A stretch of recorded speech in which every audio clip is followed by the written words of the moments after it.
bertemu lagi bersama kami di BBM, Bisik Manajemen Pariwisata. Di BBM kali ini kita akan membahas mengenai manajemen pengelolaan di Taman Pintar ini. Nah, Taman Pintar itu kan tempat wisata yang sering banget kita kunjungi waktu kecil dulu kan. Nah, tapi mungkin dulu kita belum tahu manajemennya itu bagaimana. Nah, sekarang di kesempatan kali ini kita akan membahas lebih dalam mengenai manajemennya tersebut. Bersama saya Elena Fisabel dari Prodi Bisnis Perjalanan Wisata Universitas Gadjah Mada bersama rekan saya Kesha Friska Auliasari, saya Zara Nona Meluna, dan narasumber kita yaitu Ibu Mila. Mungkin Ibu Mila bisa memperkenalkan diri terlebih dahulu. Terima kasih. Halo semuanya, selamat siang. Perkenalkan, saya Bu Mila dari Taman Pintar. Di Taman Pintar ini saya mempunyai tugas untuk di bidang kerjasama kehumasan dan pemasaran Taman Pintar Yogyakarta. Jadi Bu Mila ini bagian dari humas ya Bu ya? Iya, humas. Oke, mungkin kita bisa mulai aja ke pertanyaan pertama ya Bu ya. Baik. Pertanyaan pertama akan saya sampaikan. Di sini saya ingin bertanya nih Bu mengenai latar belakang di berdirinya Taman Pintar ini bagaimana? Baik, jadi Taman Pintar Yogyakarta ini sebuah wahana edukasi yang mengusung tema pendidikan, sains, teknologi, dan budaya yang ada di kota Yogyakarta. Jadi Taman Pintar ini merupakan inovasi juga dari pemerintah kota Yogyakarta yang diresmikan secara resmi begitu ya.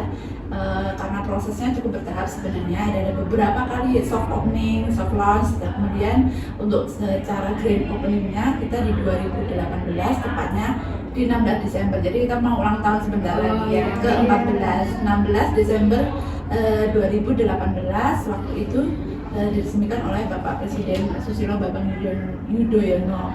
Kemudian latar belakangnya sendiri itu karena memang tadi ya, kota Jakarta itu adalah sebuah kota yang memiliki banyak julukan ya, sebagai kota pelajar, kemudian kota wisata, kota budaya, ada kota sejarah ya.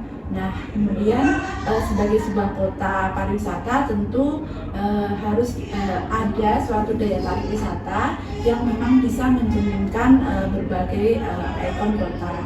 Oleh karena itu, pada waktu itu pemerintah kota berinisiasi untuk membangun Taman Pintar ini menjadi di pusat kota ya, menjadi suatu daya tarik yang memang menjadi andalan dan juga sebagai suatu ungkitan perekonomian juga, karena kan pariwisata juga berkaitan dengan ekonomi, dan juga supaya bisa kita ikut dalam upaya mencerdaskan kehidupan bangsa melalui sebuah wahana edukasi yang menarik. Oh iya, jadi Taman Pintar ini wisata edukasi gitu ya Bu ya? Iya, wisata edukasi. Kalau boleh tahu kan kalau masuk Taman Pintar ini tiketnya berapa ya Bu? Beda nggak sama mancanegara sama misalnya? Oh ya. Oke, untuk tiketnya sebenarnya kita sangat terjangkau. Jadi memang karena kita milik pemerintah, kita ada misi visi yang harus kita bawa, dan harapan kita bisa sebanyak mungkin masyarakat itu bisa mengakses Taman Pintar. Maka untuk tarif ini untuk anak-anak itu kita untuk tiket yang gedung kota itu hanya 12.000, dan untuk dewasa 20.000. Kemudian ada beberapa wahana lain macam-macam ya. Ada nanti planetarium itu di 22.000. Kemudian kalau yang lain ada program kreativitas itu rate-nya antara 13.000 sampai paling mahal itu 45.000. Itu untuk program kreativitas yang hasilnya bisa dibawa pulang. Jadi ada yang gedung utama, kemudian ada istilahnya program lain yang ditawarkan pada pengunjung untuk menikmati Taman Pintar gitu. Jadi tiket masuknya cukup terjangkau ya Bu Cukup ya? sangat-sangat terjangkau. Kalau bisa dijelaskan di Taman Pintar ini ada apa aja itu letak-letaknya di mana? Ya, tadi sudah sempat saya singgung ya, untuk gedung utama itu kita ada 3 lantai, itu namanya gedung oval dan kotak. Jadi di dalamnya itu berisi alat peraga, ilmu pengetahuan dan teknologi yang sifatnya interaktif dan bisa dimainkan. Kemudian juga sudah menggunakan penerapan teknologi juga seperti information teknologi, kemudian teknologi terbaru seperti AR, VR gitu. Itu di gedung oval dan kotak. Kemudian ada fasilitas lain seperti tadi kita ada wahana juga yang sifatnya entertainment atau hiburan. Misalnya kita ada Dino Adventure di lantai 3. kemudian kita ada tadi untuk simulasi tentang astronomi atau ilmu tentang antariksa itu di planetariumnya.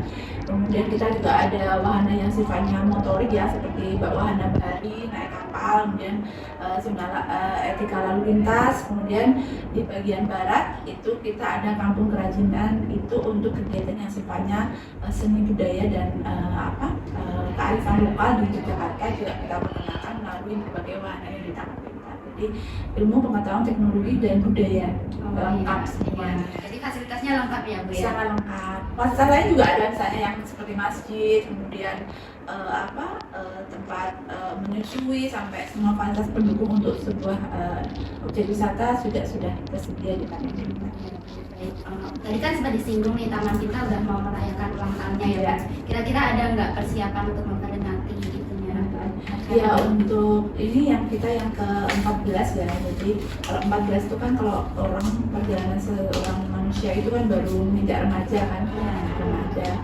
Tetapi di masa selama 14 tahun Taman Pintar itu sudah mengalami istilahnya tantangan ya. Kemarin kita pandemi itu di usia 12-13 tahun itu pas masa pandemi.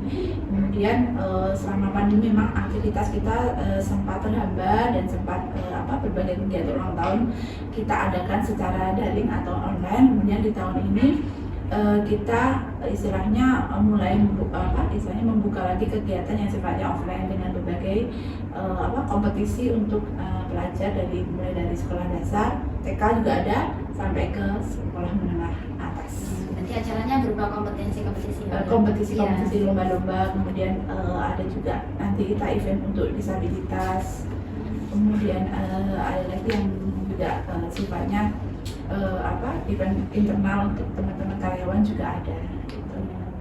Mungkin pertanyaan selanjutnya akan disampaikan rekan saya. Lalu selanjutnya, kalau boleh dijelaskan bagaimana sih Bu sistem pengelolaan di Taman Pintar ini? Apakah di bawah pemerintah atau dikelola secara mandiri seperti itu?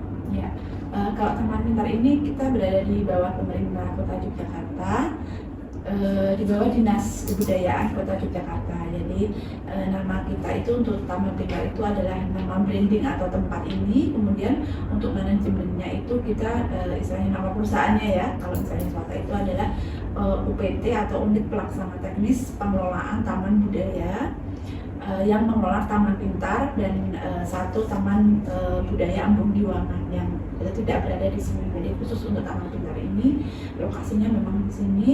Kemudian secara manajemen ini kita adalah satuan kerja dari pemerintah ya. Tetapi secara pengelolaan keuangan kita ini adalah Badan Layanan Umum Daerah yang memiliki istilahnya sedikit kemandirian dalam pengelolaan keuangan dan ada fleksibilitas ya. Mungkin kalau teman-teman belajar tentang pengelolaan keuangan daerah itu kan harus secara birokrasi itu sangat rigid ya. Misalnya sudah untuk anggaran itu harus ditetapkan tahun sebelumnya dan hanya boleh dirubah misalnya di akhir tahun.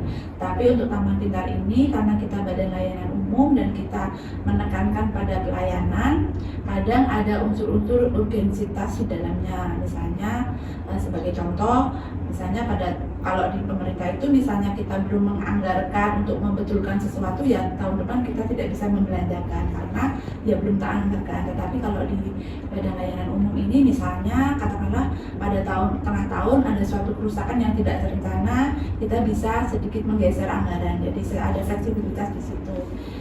Ini tujuannya apa? Supaya layanan dari operasional dari Taman Pintar itu bisa berjalan dalam rangka melayani masyarakat secara luas. Nih, contoh lain mungkin di rumah sakit ya, hal-hal yang sifatnya urgent itu bisa terakomodir secara anggaran.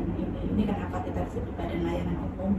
Kemudian juga sebagai Badan Layanan Umum kita dituntut untuk ada efisiensi dari segi belanjanya. Jadi mindset kita adalah bahwa dari pendapatan yang kita terima dari penjualan tiket, kemudian dari berbagai usaha yang kita lakukan itu tidak dibelanjakan secara seluruhnya. Jadi kita harus di akhir tahun kita harus ada saving, harus ada istilahnya sisa anggaran yang akan menjadi modal kerja kita di tahun depan. Ya. Begitu itu untuk BLUD itu ada unsur efisiensi dan ada unsur fleksibilitas. Itulah kenapa kalau Taman Pintar ini berbeda dengan UPD pada lainnya, dan kita diperkenankan untuk secara aturan itu memungut dana atau menarik uang dari masyarakat dalam bentuk tiket tadi itu secara aturan diperbolehkan. Tapi harus ada dasar aturannya. Jadi seperti tadi tarif itu harus ada peraturan wali kota yang mendasarinya berapa itu rupiahnya, itu harus tertuang dalam peraturan wali kota juga. Gitu. Jadi tidak sembarangan menarik dari masyarakat ya. Gitu. Iya. Ya. Jadi walaupun dikelola secara mandiri, tapi tetap mengikuti peraturan dari daerah Iya, gitu ya. daerah. Lalu kan tadi juga sempat disinggung tentang pengelolaan keuangannya secara mandiri ya. Iya. Lalu untuk pertumbuhan ekonominya sendiri selama Taman Pintar berdiri ini ada kenaikan dan keturunannya nggak sih Bu? Untuk pertumbuhan Taman Pintar sendiri, Iya. secara pendapatan ya. Iya betul. Jadi secara target pendapatan itu memang Taman Pintar kita tetap berkomunikasi dengan pemerintah kota. Jadi dalam penentuan target itu kita melihat potensi untuk tahun lalu berapa, bukan potensi ya, realisasi tahun sebelumnya berapa, kemudian kita gunakan untuk memprediksi pendapatan atau pertumbuhan pendapatan kita di tahun berikutnya.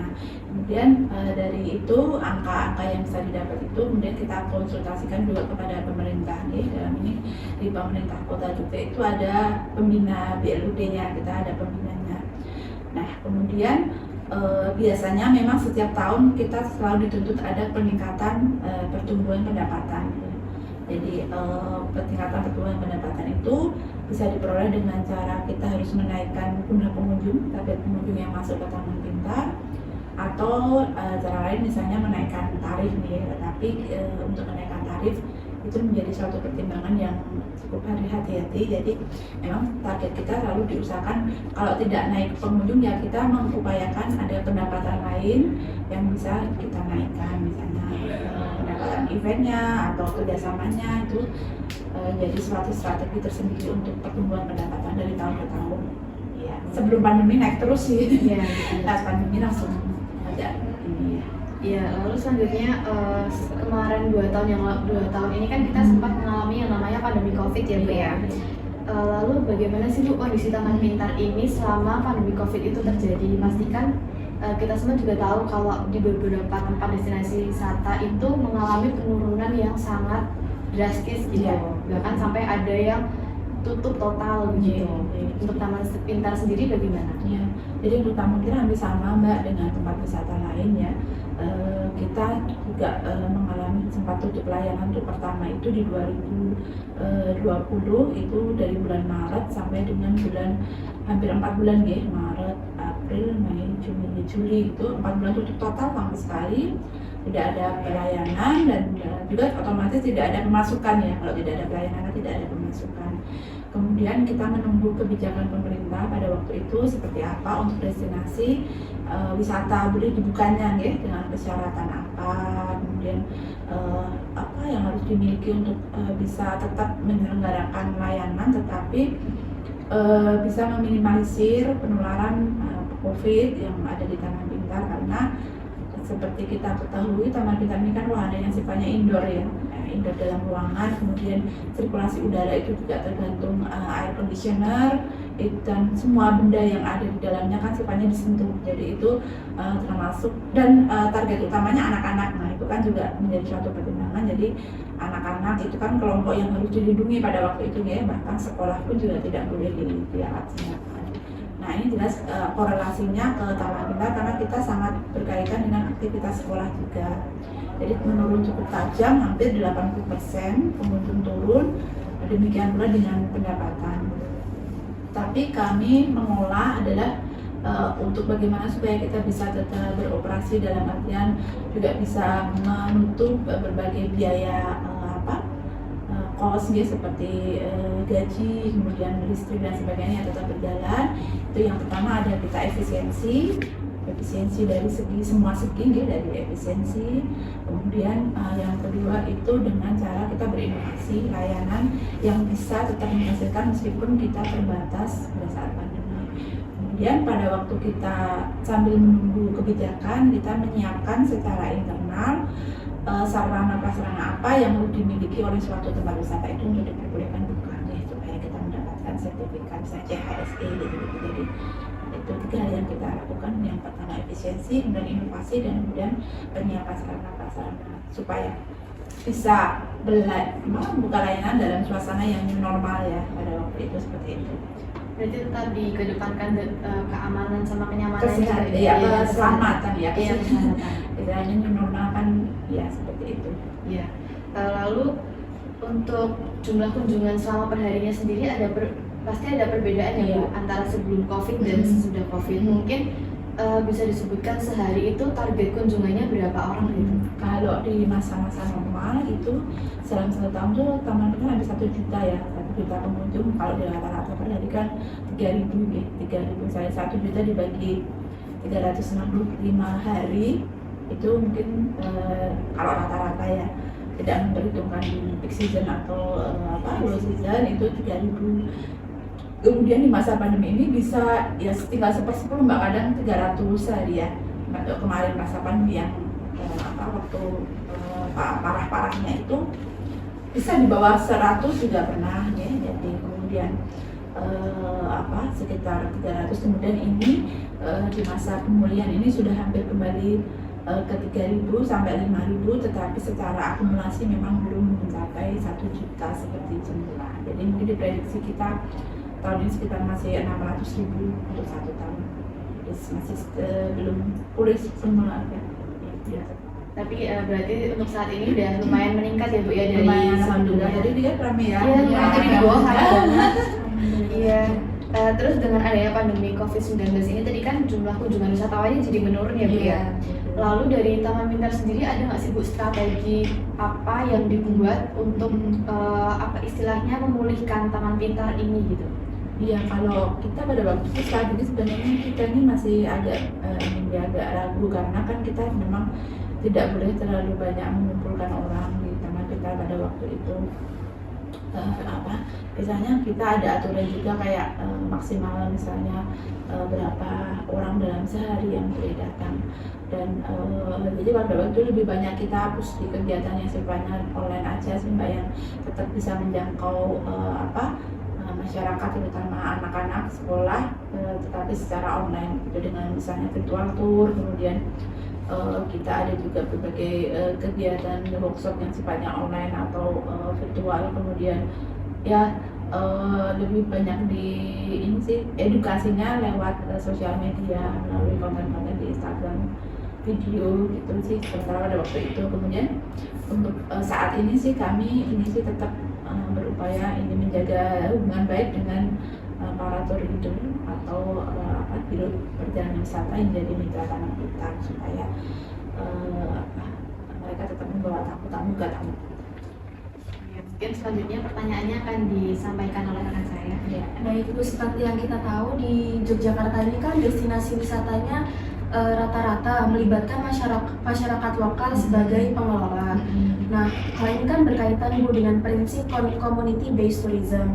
Nah, kalau di Taman Pintar ini sendiri itu bagaimana proses perekrutan pengelolanya? Apakah sesuai dengan prinsip community based tourism tersebut? Iya.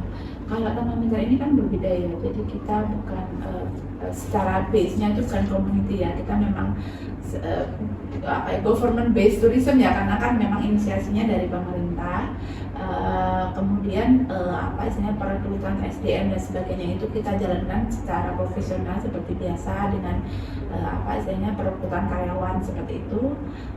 Kemudian yang karyawan itu tidak dibatasi dari masyarakat Kota Jogja, tapi memang sesuai kompetensinya kita ada seleksi dan sebagainya.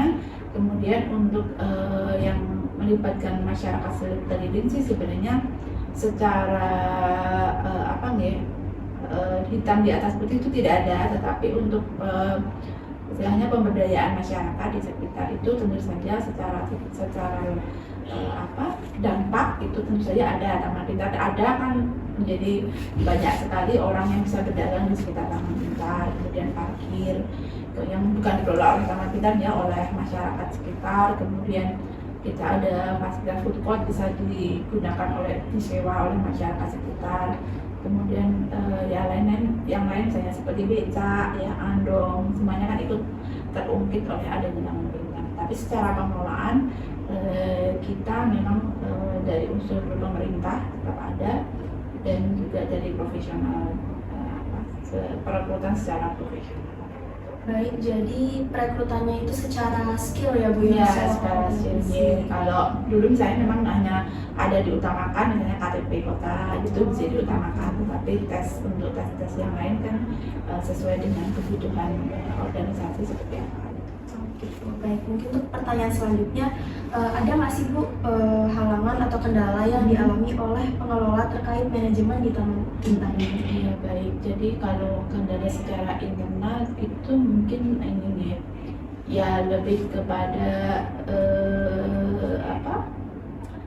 sifatnya sih bukan hal yang tidak bisa dipecahkan ya. Jadi permasalahan internal itu mungkin ada juga terkait mungkin produktivitas karyawan atau mungkin bahwa banyak sekali aturan yang harus kita ikuti ya sebagai pemerintah. Jadi sebagai contoh misalnya kita dalam pengembangan itu dari kita aturannya di pemerintah kan sangat birokratis dan detail ya. Detail dalam artian banyak sekali misalnya kita harus mengutamakan dalam negeri, seperti itu bagus sebenarnya, tapi pada pelaksanaannya kadang kita terkendala hal-hal seperti itu. Misalnya aturan untuk pengadaan barang dan jasa yang harus membutuhkan waktu lebih lama dan terus administratif yang cukup banyak, dan kita akhirnya kadang tidak bisa cepat merespon misalnya untuk kemajuan atau perkembangan teknologi yang dibutuhkan misalnya.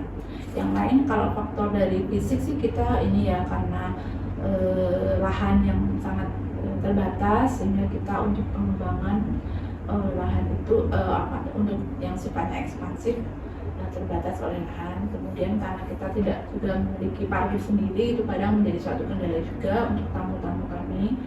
Itu yang kita tidak bisa mengendalikan tarif parkir ya, kadang oleh pihak lain mungkin ada yang mahal seperti itu. Kami tidak bisa mengendalikan, jadi kurang mengurangi kenyamanan untuk pengunjung sih. Kemudian yang kendala lain faktor-faktor eksternal sih ya, kayak kemarin ada pandemi apa itu. Kalau tidak sih selama ini cukup baik. Jadi lebih ke faktor internal dan eksternalnya tadi. Iya. Baik, terus selanjutnya siapakah sasaran utama atau target market dari Taman Pintar ini? Untuk sasaran utama sebenarnya kita akan sebagai wahana edukasi atau tempat wisata yang mengusung konsep untuk pengenalan ilmu pengetahuan teknologi. Targetnya adalah anak ini pelajar kemudian dari sekolah dasar. Meskipun yang untuk untuk PAUD pun juga kita ada wahana, tapi secara jumlah kunjungan untuk statistiknya memang belajar dari usia sekolah dasar sampai sekolah menengah pertama itu paling banyak, kemudian SMA baru umum, jadi pelajar usia itu. Gitu. Jadi didominasi oleh pelajar dan anak-anak ya Bu ya. Baik, mungkin selanjutnya atraksi apa saja sih Bu yang ditawarkan di Taman Pintar? Ya atraksinya yang pertama tadi kita ada ini alat peraga interaktif, alat peraga sains interaktif, kemudian kita ada pertunjukan sains nih. Tadi ada wahana ada untuk simulasi astronomi. Kemudian kita juga ada yang sifatnya permainan seperti mengendarai motor, tetapi ada beberapa rambu yang di situ, jadi dia belajar naik motor sekaligus belajar tentang etika berlalu lintas. Tapi motornya juga untuk yang anak-anak ya. Kemudian kita juga ada yang sifatnya permainan yang bisa diakses secara bebas, itu kayak outdoor fitness itu juga bisa dimainkan. Kemudian yang lain juga kita ada atraksi yang untuk hiburannya ada Dino Adventure itu. Kemudian yang lain kita ada untuk kreativitasnya tadi ya, di kampung kreativitas itu untuk bisa belajar tentang kreativitas dan seni budaya. gitu. Jadi lebih ke hiburan dan edukasi ya Bu ya. Iya, edukasinya yang lebih banyak, hiburannya menyertai. Oh iya baik begitu. Mungkin untuk pertanyaan selanjutnya kami akan. Tadi kan sempat disinggung ya Bu ya, kan apa target wisatawannya itu anak-anak. Iya. Tentu saja anak-anak banyak yang datang ke Taman Pintar ini. Nah mereka kan aktif-aktifnya ya Bu anak-anak. Iya. Itu ada apa ya? Mereka itu merusak itu nggak ada Alatnya, ya, oh iya fasilitasnya. jelas. Iya, jadi anak-anak kan karakternya seperti itu ya, kami sangat memahami. Jadi mereka terutama senang mencoba, yang jelas itu bagus, senang mencoba, ingin tahunya besar, kemudian energinya sangat berlebih, kemudian mungkin kurang sabar ya, misalnya mereka tidak bersabar, suka terburu-buru begitu, dan kemudian kadang kurang hati-hati, terus kemudian ya seperti itu. Jadi dampaknya mungkin ke alat peraga kami yang juga semakin banyak pengunjung, itu intensitas kerusakan semakin sering ya, jadi membutuhkan suatu ini tersendiri buat kami. Kemudian ya itu anak-anak tapi tidak Tidak apa-apa berarti. Iya. Tapi udah ada solusinya gitu. Iya, kita harus rajin-rajin meronda, dalam artian memonitor alat peraga yang rusak seperti apa, dan kita ada suatu grup komunikasi layanan itu untuk semua yang ada di garda depan, itu termasuk di dalamnya ada tiketing, di grup itu ada tiketing, ada pemandu ya, ada pemandu, ada teknisi, jadi atau security juga ada, cleaning service juga ada. Dan dari grup itu segala sesuatu yang terkait layanan, misalnya katakanlah ada alat peraga yang harus dilaporkan di grup tersebut dan harus segera direspon oleh teman yang bertugas. Atau misalnya katakanlah ada teman yang ada benda ditemukan di gedung ini, nanti di grup itu kemudian dibawa ke informasi, kemudian informasi baru diinformasikan secara umum. Kalau enggak misalnya ada di sini ada sampah gitu, atau ada minuman tumpah gitu kan di lantai mana, kemudian dilaporkan, kemudian petugas CS yang datang, jadi sesuai dengan porsi masing-masing. Atau mungkin juga bisa kita gunakan untuk pengaturan ini ya, arus katakanlah, misalnya hari itu di jam itu untuk lalu lintas penuh, antriannya panjang, kemudian dari grup itu diinfokan kalau antriannya masih panjang, jadi sementara jangan dijual dulu tiketnya. Jadi di grup layanan itu untuk kita mempermudah komunikasi supaya pelayanan bisa berjalan dengan baik gitu. Sudah baik gitu ya Bu. Iya, seperti itu. Nah tadi kan sempat disinggung juga mengenai CHSE ya Bu ya. Nah sanitasi dan safety yang sudah diterapkan di Taman Pintar ini seperti apa? Iya, kita kita di tahun 2021 ya, Oktober kalau tidak salah, itu dari Kementerian Pariwisata memang ada beberapa syarat sebelum kita memperoleh CHSE tersebut. Banyak sekali persyaratannya, dan memang kita sudah terverifikasi oleh Kemenpar ya. Nah pada waktu itu mungkin juga syaratnya salah satunya sebenarnya tempat ini harus secara higienis itu cukup baik, dalam artian tersedia tempat untuk cuci tangan, kemudian sudah ada barcode pengatur suhu ada, kemudian barcode peduli lindungi ada, kemudian kalau nggak ada tempat cuci tangan berarti ada tersedia cairan pembersih tangan yang hand sanitizer yang sifatnya itu kering, kemudian ada jadwal kita membersihkan atau desinfektasi area misalnya sehari 2 kali pada waktu itu. Kemudian kalau pada waktu itu cukup ketat sih Mbak, ya petugasnya harus pakai sarung tangan dan seperti itulah. Kemudian kalau yang lain-lain kita petugas cleaning service tersedia berapa untuk berapa lantai itu, jadi sarannya cukup cukup banyak, dan itu tetap kita jalankan sampai sekarang prosedurnya. Jadi untuk pembersihan total misalnya dalam seminggu berapa kali itu kita lakukan. CHSE-nya berarti sudah diterapkan dengan baik ya Bu ya? Iya, kita pionir yang pertama waktu itu. Jadi anak kita kan juga pemerintah menjadi contoh bagi tempat usaha lain, wisata lain, karena CHSE kan juga buat hotel, restoran, dan tempat wisata ya harus. Tapi memang untuk yang sekarang ini CHSE ada persyaratan baru, jadi harus ini lagi mengajukan lagi gitu. Ya, baik. Baik, terima kasih. Mungkin selanjutnya bisa disampaikan kepada saya. Baik, mungkin bisa dijelaskan mengenai kapan sih Taman Pintar mengalami low season dan peak season ya? Oke. Untuk low season dulu biasanya kita pada bulan puasa Mbak, jadi tergantung puasanya bulan apa ya. Misalnya puasa di bulan April ya, nanti low season itu akan turun di bulan April. Kemudian untuk di masa-masa anak sekolah sedang ujian, kemudian biasanya setelah tahun ajaran baru. Jadi misalnya tahun ajaran baru setelah libur selesai, itu biasanya kemudian masuk di awal tahun ajaran baru itu biasanya sekolah belum mengadakan wisata, jadi masih fokus di pelajaran sekolah. Itu biasanya kita low season, jadi sekitar bulan Agustus awal sampai Agustus akhir. Kemudian untuk high seasonnya kita kalau di awal tahun itu biasanya masih Januari Februari, kemudian nanti di bulan Juli liburan sekolah, kemudian libur lebaran ya, kita libur lebaran kan tergantung bulan puasanya apa, nanti libur lebarannya mungkin selama kalau dia bisa long weekend libur lebarannya itu bagus Mbak buat kita. Tapi kalau misalnya libur lebarannya itu hanya karena nggak nyambung Sabtu Minggu ya, katakanlah cuman Senin Selasa Rabu, kan kalau libur lebaran itu biasanya cuma berapa 4 hari itu berapa ya? Ya, 3 hari 4 hari. 3 hari 4 hari, Iya. kemudian tidak ada sambungan Sabtu Minggu. Nah itu biasanya bagus, tapi lebih bagus lagi kalau misalnya tambah nanti Sabtu Minggu jadi kayak long weekend gitu Mbak. Nah, jadi long weekend kita akan tinggi juga, dan biasanya di bulan Oktober sampai Desember itu cukup tinggi, kenaikan tertinggi biasanya Desember. Jadi kayak tadi itu ya itu udah mulai tampak bulan Desember di tahun kita seperti itu. Jadi rombongan sekolah sangat banyak, nanti bisa dalam satu kali rombongan bisa ada 200 orang sampai 300 orang per sekolah. Baik, lalu kan tadi kan sempat disebutkan ya kalau target kunjungan wisatawannya dalam per tahun itu kan sekitar 1.000. 1 juta iya, setahun, 1 juta dalam ya tahun. kurang 900 Iya, ya. dalam satu harinya itu 3.000. 3.000. Oh, baik, lalu untuk kalau misalkan tadi jumlah kunjungan wisatawan anak sekolahan sekali study tour itu kan ada 300 orang.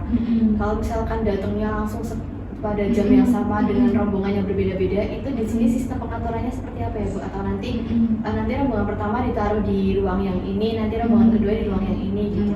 Nggak ada sih Mbak untuk pengaturan dia ditaruh di ruang mana dulu, tidak ada, karena biasanya yang pengunjung datang itu mereka nggak langsung masuk sih, langsung mereka akan diberi gerobak di depan di ruang terbuka dulu lah.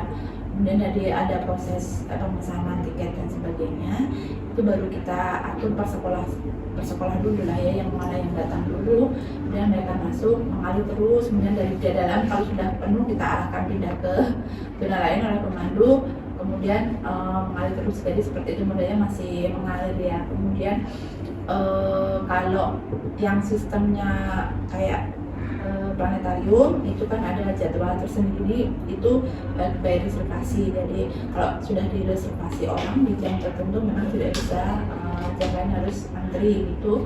Kemudian untuk seperti kampung kerajinan itu juga harus ada, misalnya mau ngeblok itu nggak bisa, kalau kosong sih nggak apa-apa tiba-tiba langsung beli ya, tapi kalau rombongan dia harus ada reservasi dulu, besok mau kesini jam berapa, nanti karena harus perlu penyiapan alat bahannya, nanti tempatnya juga misalnya baru dipersiapkan, nanti baru boleh beli, misalnya datang sudah siap kan enak kan, nggak harus kita nunggu ditata. Jadi biasanya yang reservasi itu yang kampung kerajinan, kemudian yang planetarium. Kalau yang lain sih modelnya masih flow yang lihat antrian seberapa. Berarti untuk rombongan sendiri itu nanti dari Taman Pintarnya akan ada pemandunya ya? Kalau pemandu rombongan nggak ada, jadi kita pemandunya kita tempatkan di wahana. Beberapa wahana satu pemandu, nggak satu. Di dalam kan ada beberapa wahana ya. Itu biasanya di satu lantai nanti ada 2, nanti di lantai lagi ada 2. Jadi tidak satu wahana satu pemandu, nggak sih, modelnya memang beberapa wahana. Nanti dan wahana-wahana tertentu yang harus ada pemandu, kayak apa, Ngegrab itu kan harus dioperasikan, kemudian gempa itu juga harus dioperasikan, itu biasanya kita berikan pemandu. Berarti titik-titik pemandunya sendiri itu telah ditentukan gitu ya Bu, tidak semuanya ada pemandu gitu. Enggak, terus kampung kerajinan itu jelas harus butuh pemandu karena kan harus menyiapkan alat bahan, kemudian ngajarin, karena kan kayak kayak mencampur warna, terus nanti membatik itu kan butuh bimbingan lah, anak-anak nggak bisa berekspresi. Kemudian di planetarium itu karena dia live show, pemandunya juga harus istilahnya bukan kita hanya memutarkan rekaman, nggak, kita memutarkan rekaman juga, pemandunya langsung live show di situ menjelaskan. Jadi di tempat-tempat itu harus ada pemandu yang kita berikan. Baik, mungkin untuk pertanyaan selanjutnya akan ditanyakan oleh teman saya.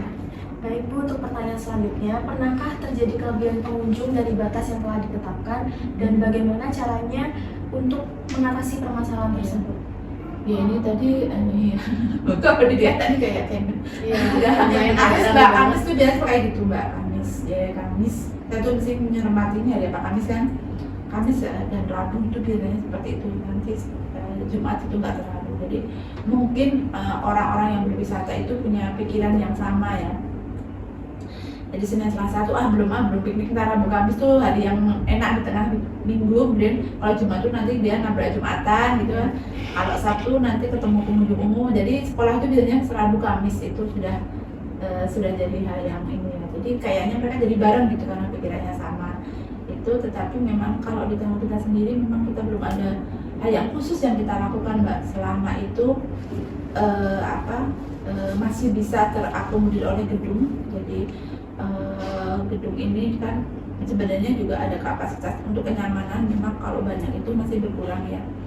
Jadi yang bisa kita lakukan jadi cuma mengarahkan pengunjung supaya tidak berkumpul terlalu lama di suatu tempat, apalagi misalnya tadi di tempat yang sempit ya, misalnya kayak di akuarium yang untuk di Bali bahwa itu kan dia menyempit begitu karena kanan kirinya ada akuarium, itu biasanya jadi kayak sumbu menyempit gini kemudian baru melebar. Kemudian tapi ada area-area yang memang luas di dalam yang istilahnya bisa digunakan untuk lebih luasa banyak pengunjung. Kemudian pengaturannya sendiri juga dari satpam kita terbatas juga, jadi kita kerjasama dengan guru ya, biasanya guru atau rombongan itu mengatur sendiri anak murid mereka ya untuk memasuki dari satu-satu, kemudian ya gantian harus gantian, tidak boleh berdesakan. Berarti cara mengatasinya mengordinir wisatawan yang berkumpul itu? Iya, mengordinir. Kemudian kalau memang sudah selesai nanti biasanya kita dengan koordinatornya mereka itu akan memanggil anaknya untuk segera berpindah ke tempat lain ya, misalnya dari rombongan dari SD mana sudah ditunggu, jadi tidak terlalu lama menumpuk di sini dan akan meneruskan perjalanan berikutnya gitu biasanya. Lebih ke komunikasi yang sudah terjalin selama ini dengan para tour leader ya, tidak sakit. Baik, mungkin pertanyaan selanjutnya, bagaimana sih sustainable tourism atau pariwisata berkelanjutan yang ada di Taman Pintar ini? Oh ya, itu Mbak. Jadi kita ini di 2019 itu kita ini ada program yang memang untuk mendukung sustainable tourism ya. Jadi isunya kan pada saat itu memang pariwisata yang berkelanjutan. Kemudian kita menyadari bahwa kegiatan pariwisata ini itu mempunyai efek samping lain ya, misalnya dengan adanya sampah, kemudian kita menggunakan energi yang besar seperti listrik, kemudian kita juga menggunakan air yang besar ya. Jadi secara lingkungan itu kegiatan pariwisata itu kita bisa merusak dalam tanda kutip ya, merusak. Paling tidak kita juga menggunakan sumber daya dari lingkungan. Bagaimana sih cara Taman Pintar ini sebagai wisata edukasi milik pemerintah itu menjadi pionir untuk pariwisata berkelanjutan. Pada waktu itu kita ada program namanya Taman Pintar Integrated Eco Management atau pengelolaan wisata yang terintegrasi secara ekologis ya. Kemudian programnya itu ada 3. Yang pertama itu konservasi listrik, kemudian konservasi energi listrik, kemudian konservasi air, dan yang terakhir adalah pengelolaan sampah mandiri. Kenapa ada 3 itu? Yang pertama air, tadi jelas banyak nih, kayak misalnya ada banyak kan dari toilet, kemudian dari air wudhu ya, terus air kolam, jadi banyak. Nah listrik itu besar sekali di Taman Pintar, hampir 100 jutaan dalam sebulan. Kemudian sampahnya sangat banyak karena kan pengunjung jelas dia kadang membawa makanan dari luar ya kan, kami tidak ada aturan untuk melarang membawa makanan, tidak ada yang tidak boleh masuk dalam gedung, tapi kadang mereka membawa makan di luar gitu ya, makan piknik, makan nasi blok. Nah itu sampahnya dalam kalau weekend itu cukup besar. Kemudian program-programnya kita jalankan, itu salah satu contohnya ya di FKC itu ada tulisannya, itu ada sign itu untuk karyawan internal. Jadi program ini untuk ditujukan untuk karyawan internal, untuk pengunjung dan masyarakat. Secara internal itu tadi pada penghematan listrik ya, penggunaan kita listrik komputer perkantoran kayak komputer itu, printer, dispenser ya, dispenser cukup besar, itu selalu kita berikan signage, itu kalau tidak dipakai harus dimatikan misalnya. Kemudian air juga penghemat. Kemudian lampu-lampu kita ganti yang sistem pakai sensor kayak di toilet misalnya, nggak ada yang pakai ya dia akan otomatis mati. Kemudian lampunya sudah diganti ini semua lampu yang putih ya, yang LED ya, ada LED itu kan lebih sedikit menggunakan. Kemudian yang lain-lain itu yang air wudhu kita gunakan untuk menyiram tanaman seperti itu kita ada alatnya. Dan sampah mandiri ini kita ada zona olah sampah, memakai sistem ini ada komposter gitu ya, ada lalat hitam, nanti kalau pengen lihat boleh di bawah, itu untuk pengelolaan sampah organik dari sisa makanan pengunjung di kelola kita sendiri dengan metode lalat hitam. Lalat hitam ini nanti menghasilkan maggot yang memakan sisa makanan, kemudian dari maggot itu dia menjadi larva, yang larvanya itu bisa untuk dipanen. Jadi kita mengembangkan larva untuk dipanen, tapi kita memelihara induknya. Jadi nanti induknya bertelur, larvanya memakan sampah, kan sampahnya habis. Nah, larvanya bisa dibuat makan ikan. Ikannya ikan punya teman kita sendiri. Jadi seperti itu kayak circular ekonomi ya. Jadi dipakai nanti. Kemudian yang lain-lain kita bekerjasama dengan Rapel itu kayak ini ya, untuk pembelian sampah-sampah yang seperti yang sering daur ulang itu kita jual, dan dengan aplikasi Rapel itu sih Mbak, kita sudah menjalankan dari 2009 dan 2019, dan banyak dari instansi pemerintah yang justru belajar dari kita. Gitu, baik, bagus sekali ya Bu. Berarti dari Taman Pintar itu sudah memiliki program sendiri ya untuk menerapkan sustainable tourism tadi. Baik, mungkin untuk selanjutnya bagaimana sih strategi promosi yang dilakukan oleh para pengelola di Taman Pintar ini? Iya, baik, dari strategi promosi itu kita macam-macam ya.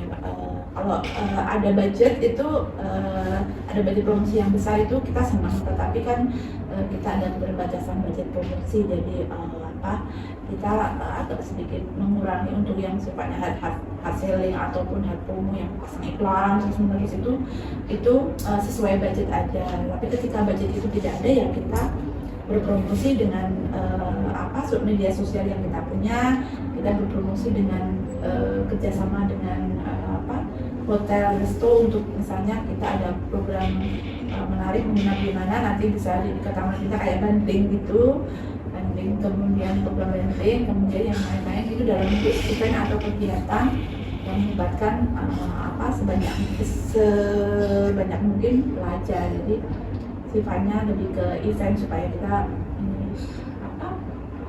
secara sosial media itu tetap eksis. Baik, jadi secara media sosial dan event-event ya Bu untuk promosinya. Jadi pertanyaan yang disampaikan kakak itu termasuk pertanyaan terakhir ya Bu ya. Jadi dapat saya simpulkan dari sesi wawancara kali ini, Taman Pintar itu merupakan tempat wisata yang berbasis edukasi untuk anak-anak, terutama target marketingnya anak-anak juga, dan pengelolaannya juga sudah dikelola dengan baik promosi, KSE maupun sustainable tourism-nya udah baik. Nah, mungkin sebagai penutup ada nggak harapan dari Ibu untuk Taman Pintar? Harapan Taman Pintar terutama sudah mau ulang tahun yang ke-14 ya, jadi pengalaman kemarin selama pandemi itu menjadi suatu pelajaran bagi kita bahwa ke depan itu mungkin banyak tantangan yang dihadapi dari luar ya. Dari luar itu ada faktor-faktor yang tidak bisa kita kendalikan ya. Kalau istilahnya itu buka ya, ada vulnerability, uncertainty gitu kan, udah pasti. Nah, itu gimana sih supaya Taman Pintar tetap eksis atau bertahan? Tentu saja kita pertama harus adaptif itu bisa cepat menyesuaikan terhadap perubahan baik itu mungkin selera konsumen ya. Kalau orang pariwisata kan kita lihat selera pasarnya nanti berubah seperti apa sih, pengen monitor ada apa, di tempatnya sudah ada apa, kita ada belum ada seperti itu. Kemudian apa sih yang kita lakukan, tapi kita yang berbeda dengan yang lain, jadi bukan hanya ikut-ikutan ya, adaptif itu tidak hanya ikut-ikutan. Kemudian yang kedua itu inovasi. Inovasi itu satu hal yang harus kita lakukan dengan segala keterbatasan yang kita punya. Jadi bentuk inovasi itu macam-macam, bisa kita lakukan sendiri atau bisa dengan berkolaborasi atau kerjasama. Itu jadi terus semakin banyak orang datang, tentu saja pengalaman pintar dan ada banyak repeater ya, dan repeater atau pengunjung yang datang berulang itu bisa menemukan hal yang berbeda ketika datang pertama, kemudian datang selanjutnya itu bisa ada hal yang baru yang mereka dapatkan dan yang mereka bisa pelajari di taman pintar itu. Jadi semoga harapan dan inovasi yang Ibu Mila sampaikan bisa tercapai ya ke depannya. Nah, mungkin sampai sini aja sesi wawancara dari kami, dan semoga kita bisa bertemu lagi di BBM selanjutnya. Dadah. Nah,